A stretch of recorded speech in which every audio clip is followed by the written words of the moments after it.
Di suatu malam, di dalam parkiran sebuah gedung, sebuah mobil sedang mengejar seorang anggota Yakuza yang terlihat ketakutan. Tanpa ampun, mobil itu melindas sang anggota Yakuza sampai sekarat. Di dalam mobil, terdapat dua petinggi geng terkuat Tokyo Manji yang bernama Kisaki Teta dan Sano Manjiro alias Mikey. Kisaki kemudian turun dari mobil dan berkata kalau mulai saat ini, geng Tokyo Manji yang akan menguasai daerah tersebut.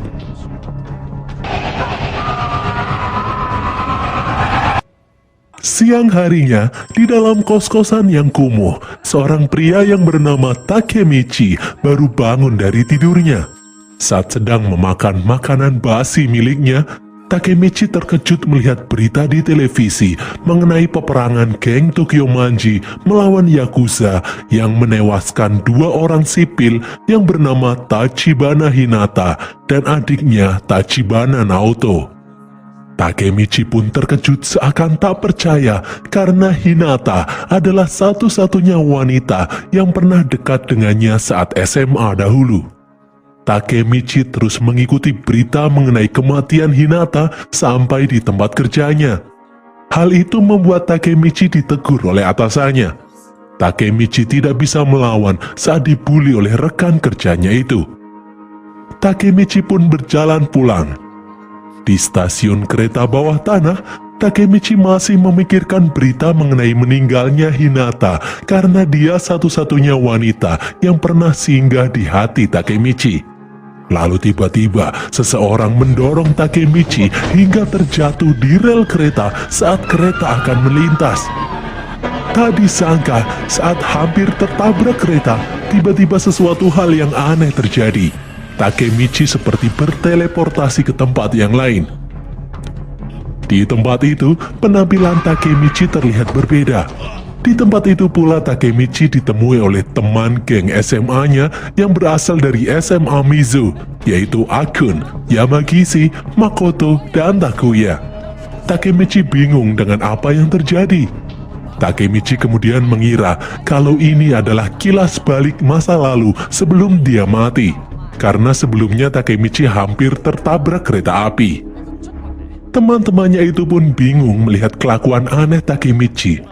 Di depan kaca, Takemichi terkejut melihat penampilannya yang sangat norak. Takemichi pun teringat kalau dulu saat SMA memang penampilannya seperti itu. Teman-teman Takemichi lalu memberi penjelasan kalau mereka akan melakukan tawuran dengan anak-anak kelas 2 SMA Shibuya. Jadi Takemichi harus bersiap-siap. Takuya menyuruh Takemichi menghubungi sepupu Takemichi yang sekolah di kelas 3 di SMA Shibuya. Jadi mereka akan aman saat mengerjai anak-anak kelas 2 nantinya. Saat sedang mengecek HP, Takemichi terkejut melihat tanggal di HP menunjukkan tanggal 2 Juli 2010. Dia kembali tepat 10 tahun lalu di hari yang sama. Takemichi pun terbawa suasana kilas balik ini. Dia berjalan layaknya preman SMA menuju sekolah SMA Shibuya untuk mencari gara-gara. Di dalam lahan kosong, Takemichi dan teman-temannya menantang semua anak Shibuya yang lewat. Tiba-tiba datang sekumpulan anak-anak kelas 3 SMA Shibuya yang dipimpin oleh seorang pria yang bernama Kiyomasa. Dia adalah salah satu anggota geng Tokyo Manji. Takemichi dan yang lainnya pun ketakutan. Beberapa saat kemudian muncul sepupu Takemichi. Ternyata sepupunya ini malah dibully oleh Kiyomasa. Tidak ada lagi yang bisa menolong mereka. Takemichi teringat masa-masa itu. Mereka akan dihajar habis-habisan dan dijadikan budak oleh Kiyomasa selamanya. Dan benar sekali, Takemichi dan yang lain pun akhirnya dihajar habis-habisan sampai babak belur.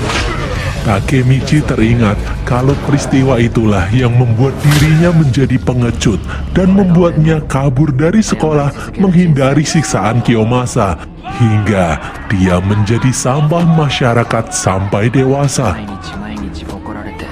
Malam harinya, sebelum pergi, Kiyomasa berkata kalau mulai saat ini Takemichi dan yang lain akan menjadi budak geng Tokyomanji. Setelah Kiyomasa pergi, Takemichi merasa kesakitan. Takemichi tidak menyangka kilas balik yang dia rasakan sangatlah nyata, seperti dia benar-benar kembali ke masa lalu. Dengan tertatih, Takemichi berjalan menuju rumah Hinata. Dia rindu ingin melihat keadaan Hinata saat itu. Saat akan mengetuk pintu rumah Hinata, tiba-tiba Hinata muncul di sampingnya. Takemichi pun terpesona melihat kecantikan pacarnya itu sampai meneteskan air mata. Hinata yang melihat kekasihnya babak belur pun merasa kasihan. Hinata merawat luka di wajah Takemichi dengan plester luka. Di depan Hinata, Takemichi berkata kalau dia sangat senang bisa kembali bertemu dengan Hinata. Hinata pun bingung mendengar apa yang Takemichi ucapkan. Takemichi memberitahu kalau 10 tahun lagi dia akan mati. Saat ini dia sedang mengalami kilas balik. Hinata pun menjawab kalau Takemichi tidak mungkin mati karena Takemichi adalah pria yang kuat.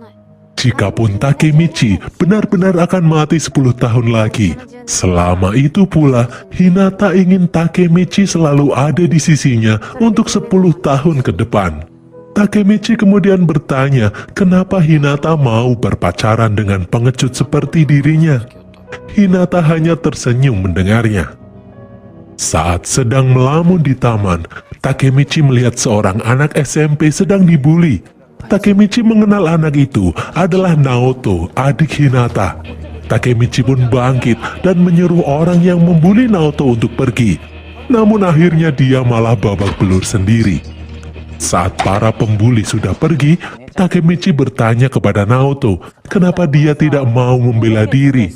Naoto pun menjawab kalau dia enggan untuk berkelahi. Takemichi lalu teringat kalau 10 tahun lagi Hinata dan Naoto akan tewas terkena serangan geng Tokyomanji. Takemichi lalu menyuruh Naoto untuk melindungi Hinata. Takemichi berkata kalau 10 tahun lagi Hinata akan tewas karena terlibat perseteruan geng Tokyomanji. Jadi Naoto harus melindunginya. Naoto pun kebingungan. Karena melihat Takemichi sepertinya sedang tidak berbohong, Naoto pun menyetujuinya. Mereka pun berjabat tangan. Tiba-tiba Naoto dan Takemichi merasakan hal yang aneh. Tiba-tiba Takemichi terbangun di dalam rumah sakit. Di hadapannya lalu muncul Naoto yang saat ini sudah dewasa.